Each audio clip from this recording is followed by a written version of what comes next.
Women workers. The fur trade wouldn't have existed without non-stop work by Indigenous women.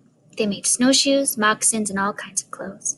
They repaired canoes, planted and harvested corn, chopped firewood, prepared animal skins and pelts for sale, washed clothes, and cooked meals.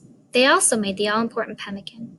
Because of their many skills, Indigenous women were allowed to work in fur trade posts, places where European women were not allowed because life there was thought to be too rough for them. Men who worked for the fur companies often married Indigenous women, known as country wives. No doubt many were truly caring relationships, but it was also cheaper for these men to marry Indigenous women than to pay them for all the work they did. The children of fur traders and Indigenous women were the first Métis people. Some of these marriages survived, but many men in the fur trade simply left these women and children behind when they returned to Europe and married again.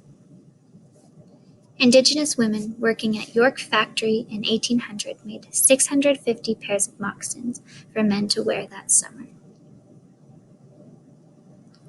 Style beaver.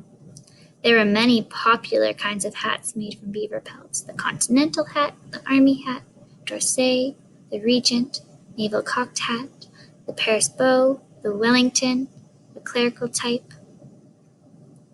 From pelt to hat. A coat pelt, or caste-gras, was several pelts sewn together into clothing and worn with the fur next to the body until the long guard hairs fell off. It was soft and easy to work with.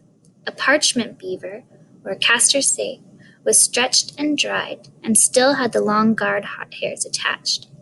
Hat makers in Europe shaved the guard hairs off the pelt and smushed it so the little barbs on the soft undercoat stuck together. This process, called felting, created a high-quality, stiff material that held its shape when made into a hat. Beaver hats showed a man was wealthy and important, and often signaled what his job was. They also shed rain, which was important in drizzly England before the umbrella was invented. A beaver hat was highly prized and would often be passed from father to son. So on this page, it shows us a little bit about what the beaver was worth.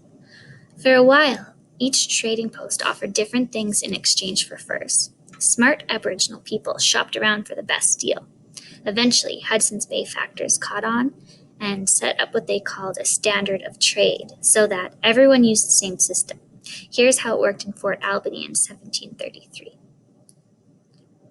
For one beaver, you could trade for 2 combs, or 20 fish hooks, a pair of pants, 2 red feathers, or 3/4 of a pound of buttons. For 4 beavers, you could trade a pistol, 2 mirrors, 6 thimbles, or 8 knives. The fur trade is very different now. Most fur, such as mink and fox, comes from animals raised on farms, but First Nations and Inuits still trap animals and sell their furs under strict rules.